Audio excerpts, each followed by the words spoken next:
Jesus Storybook Bible. The sun stops shining, from Matthew 27. So you're a king, are you? The Roman soldiers jeered. Then you'll need a crown and a robe. They gave Jesus a crown made out of thorns and put a purple robe on him and pretended to bow down to him. Your Majesty, they said. Then they whipped him and they spat on him. They didn't understand that this was the Prince of Life, the King of heaven and earth, who had come to rescue them. The soldiers made a sign, "Our King," and nailed it to a wooden cross. They walked up a hill outside the city. Jesus carried the cross on his back. Jesus had never done anything wrong, but they were going to kill him the way criminals were killed. They nailed Jesus to the cross. "Father, forgive them," Jesus gasped. "They don't understand what they're doing." "You say you've come to rescue us," people shouted, "but you can't even rescue yourself."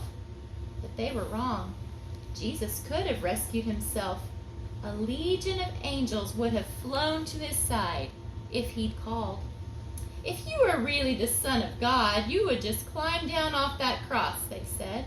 And of course they were right. Jesus could have just climbed down. Actually, he could have just said a word and made it all stop, like when he healed that little girl and stilled the storm and fed 5,000 people. But Jesus stayed. You see, they didn't understand. It wasn't the nails that kept Jesus on the cross. It was love. "Papa," Jesus cried frantically, searching the sky. "Papa, where are you? Don't leave me."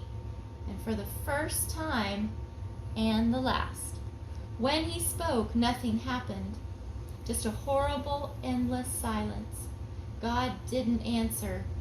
He turned away from his boy. Tears rolled down Jesus' face, the face of the one who would wipe away every tear from every eye. Even though it was midday, a dreadful darkness covered the face of the world. The sun could not shine. The earth trembled and quaked. The great mountains shook. Rocks split in two until it seemed that the whole world would break, that creation itself would fall apart. The full force of the storm of God's fierce anger at sin was coming down on his own Son instead of his people. It was the only way God could destroy sin and not destroy his children whose hearts were filled with sin. Then Jesus shouted out in a loud voice, "It is finished!" And it was. He had done it. Jesus had rescued the whole world. "Father," Jesus cried, "I give you my life." And with a great sigh, he let himself die. Strange clouds and shadows filled the sky, purple, orange, and black, like a bruise. Jesus' friends gently carried Jesus. They laid Jesus in a new tomb carved out of rock. How could Jesus die? What had gone wrong? What did it mean?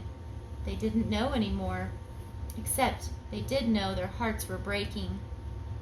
"That's the end of Jesus," the leader said.